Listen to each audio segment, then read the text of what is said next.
Guys আজকে আমি বানাবো পনিরের তরকারি। আমার বাবা মা আসছে তাই পনিরের তরকারি রান্না করব। আর আজকে তো নিরাম, তাই পনির নিয়ে এসেছি। পনির রান্না করব। পনিরগুলোকে আমি কেটে নিচ্ছি ছোট ছোট করে। পনিরটাকে কেটে নেব, কেটে নিয়ে তারপরে ভাজবো। গোটা লঙ্কা দারুচিনি দিয়ে দিয়েছি।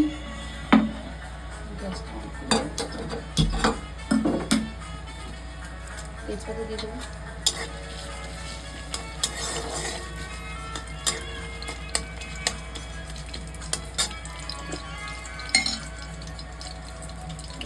অল্প করে জিরা দিয়ে দেবো। আমার হাতটা কেমন লাগছে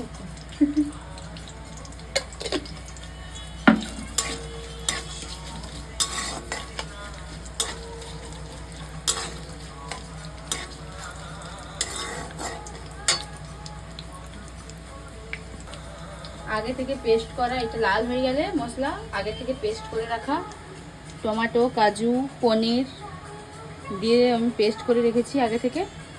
এবার লাল হয়ে আসলে এটা দিয়ে দেবো।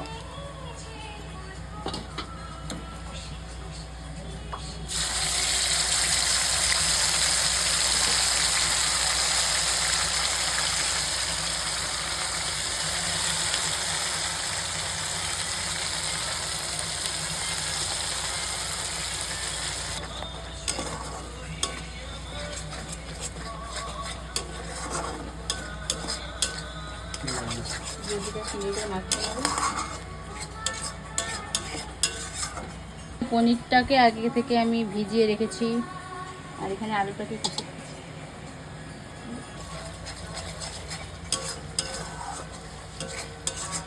মশলাটা কত সুন্দর লাল হয়ে গেছে।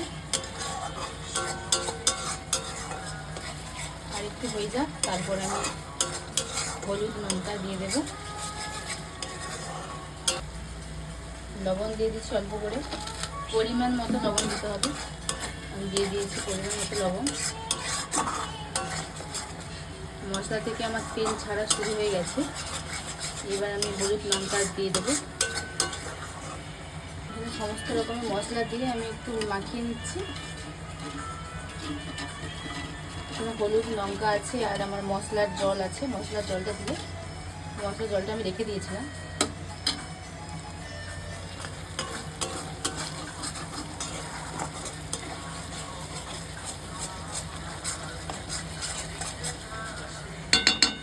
এবার আমি দিয়ে দেবো।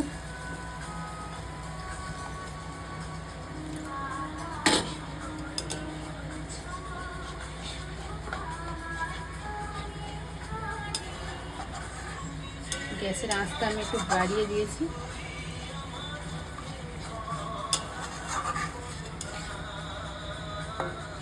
কাঁচা লঙ্কা দিলে ভালো হতো, কাঁচা লঙ্কাটা আমার শেষ হয়ে গেছে তাই দেওয়া হলো না।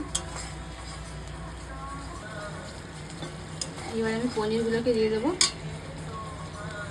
পনিরগুলোকে আগে থেকে আমি জলে একটু হালকা করে ভিজিয়ে রেখেছিলাম। পনিরগুলোকে আমি দিয়ে দিচ্ছি।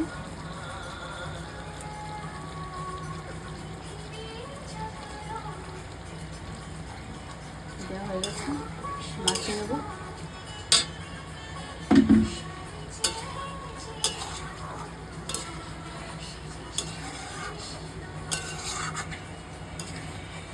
এর সাথে আমি আলুগুলো দিয়ে দেবো। আলুগুলো আগে থেকে আমি ভেজে রেখেছিলাম, দিয়ে দেবো আলুগুলো।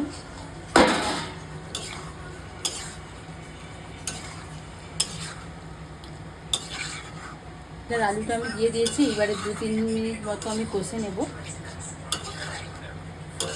ধনেপাতাগুলো আমি দিয়ে দিলাম, অল্প রেখে দিয়েছি। যখন আমার তরকারিটাকে তুলবো সেই সময় হালকা করে দিয়ে দেবো।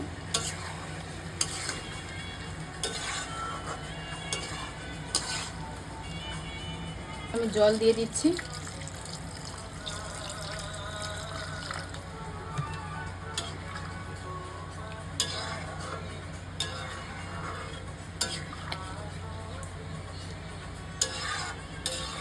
এখানে কি ক্যামেরা হারে